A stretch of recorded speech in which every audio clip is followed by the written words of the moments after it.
ભગવાન શ્રીનાથજી અહીં બિરાજમાન છે અને તેમના નામથી આ સ્થળ નાથદ્વારા તરીકે જગ પ્રસિદ્ધ થયું.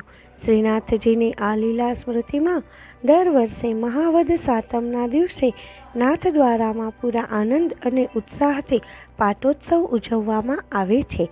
આ દિવસે મંદિરમાં ઢોલ નગારા વગાડીને ફાગ ખેલાય છે, રસિયા ગવાય છે અને શ્રદ્ધાળુઓ પર અબીલ ગુલાલ ઉડાડવામાં આવે છે. શ્રીમદ ભાગવતના મતે કૃષ્ણસ્તુ ભગવાન સ્વયં શ્રી કૃષ્ણ સાક્ષાત ભગવાન છે. તે અવતારી પુરુષ છે. અન્ય ઘણા બધા દેવતાઓ તેમના અંશાવતાર છે.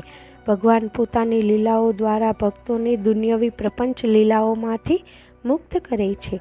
દ્વાપર યુગમાં માત્ર 7 વર્ષની વયે તેમણે પોતાની અલૌકિક લીલા વડે ચમત્કારિક ઘટના કરી હતી.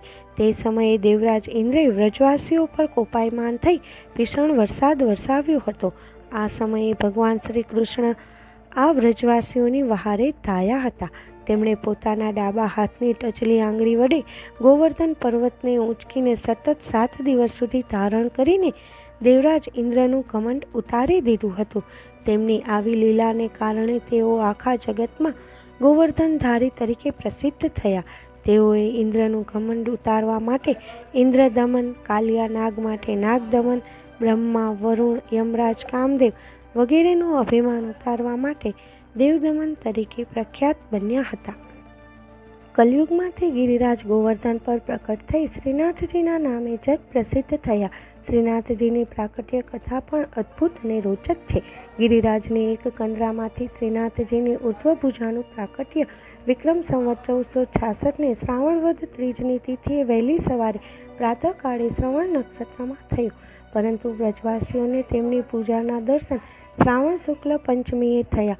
તેમની પૂજા 69 વર્ષ સુધી થતી રહી. દેવદમનની માનતાના કારણે અનેક વ્રજવાસીઓના મનોરથો પૂરા થયા. વિક્રમ સંવત 1535ની વૈશાખ વદ એકાદશીએ ભક્તોને તેમના મુખારવિંદના દર્શન થયા. આ જ દિવસે મહાપ્રભુ વલ્લભાચાર્યનો જન્મ થયો.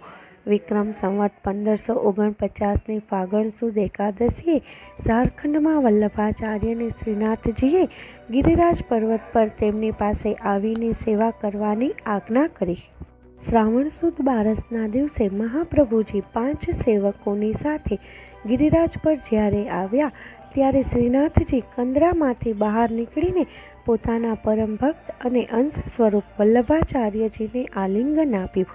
આવા અવિસ્મરણીય અને અલૌકિક દ્રશ્યને જોઈ દેવતાઓએ સ્વર્ગમાંથી પુષ્પ વર્ષા કરી.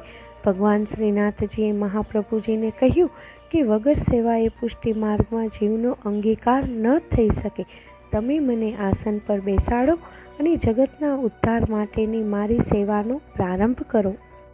ત્યારબાદ વલ્લભાચાર્યજીએ રાજસ્થાનના મેવાડ રાજ્યના ઉદયપુરની પાસે સિહાડ નામના સ્થળે વિક્રમ સંવત 1559ને વૈશાખ સુદ ત્રીજના દિવસે શ્રીનાથજીના નૂતન મંદિરના કાર્યનો પ્રારંભ થયો.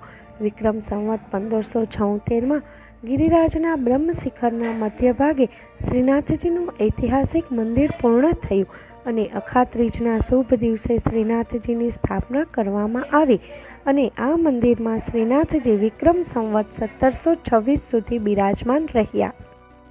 આ જ વર્ષે શરદ પૂર્ણિમાની મધ્યરાત્રિએ ગંગાબાઈ નામની એક વૈષ્ણવ મહિલા મંદિરના બધા જ સેવકોની સાથે શ્રીનાથજીના દેવ વિગ્રહને રથમાં મૂકી વ્રજમાંથી નીકળી પડી.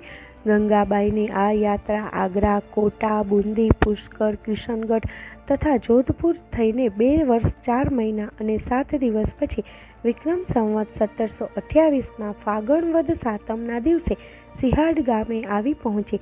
રથ ત્યાંથી આગળ ન વધતા એવું માની લેવામાં આવ્યું કે શ્રીનાથજી ત્યાં જ સ્થાયી થવા ઈચ્છે છે. ત્યારથી ભગવાન શ્રીનાથજી અહીં બિરાજમાન છે અને તેમના નામથી આ સ્થળ નાથદ્વારા તરીકે જગ પ્રસિદ્ધ થયું. શ્રીનાથજીની આ લીલા સ્મૃતિમાં દર વર્ષે મહાવદ સાતમના દિવસે નાથદ્વારામાં પૂરા આનંદ અને ઉત્સાહથી પાટોત્સવ ઉજવવામાં આવે છે.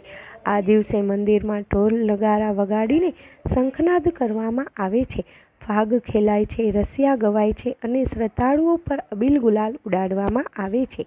ચારે બાજુ આનંદ અને ઉલ્લાસનું વાતાવરણ દ્રષ્ટિગોચર થાય છે.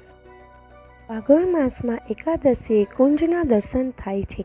આ દર્શન બગીચામાં કરાવવામાં આવે છે. આ દર્શનમાં હોળીનો ભારે ખેલ થાય છે. ત્યારબાદ હોળી આવે છે. હોળી ખેલનો ભારે મનોરથ થાય છે અને ભવ્ય ડોલોત્સવ મનાવવામાં આવે છે. નાથદ્વારામાં આખું વર્ષ અવિરતપણે ઉત્સવો ઉજવાતા હોય છે.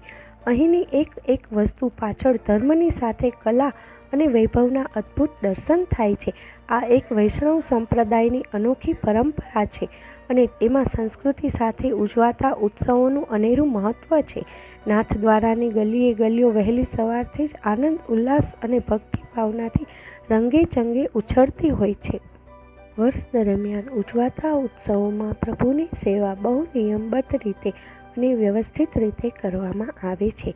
આપણા પરંપરાગત રીત રિવાજ અનુસાર પ્રભુના વસ્ત્રો, આભૂષણો, શણગાર, ગીત, સંગીત, ઝૂલા, શ્રીજીને અર્પણ કરાતો ભોગ, પ્રભુના ગવાતા પદો અને ધાર્મિક વિધિનું ચોકસાઈપૂર્વક આયોજન કરવામાં આવે છે. આ ઉપરાંત પ્રસંગોપાત ઉત્સવોનું વલ્લભ સંપ્રદાયના મંદિરો અને હવેલીઓમાં પણ અનેરું મહત્ત્વ છે. શ્રીનાથજી ભગવાનના જુદા જુદા 8 સમાના દર્શન કરવા એ પણ વૈષ્ણવ ભક્તો માટે અમૂલ્ય લાવો છે.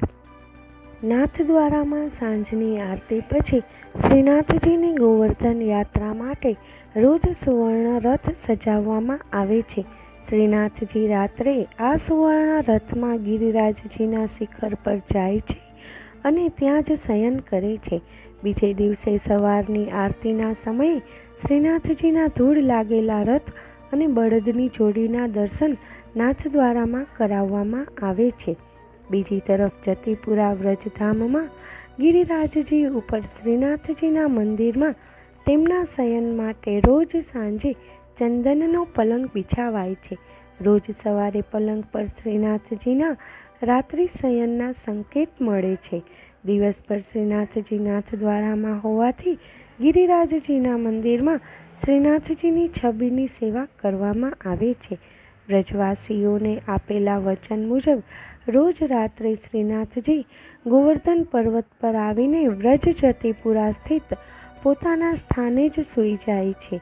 આમ શ્રીનાથજી ભગવાન ખૂબ જ ઉદાર, ભક્તવત્સલ અને ખૂબ જ ચમત્કારી લીલાધર પ્રભુ છે. પોતાના અદ્ભુત માધુર્ય અને વિલક્ષણ લાવણ્યને લીધે સૌના ખટખટમાં બિરાજે છે. જય શ્રી કૃષ્ણ. જય શ્રીનાથજી સૌને.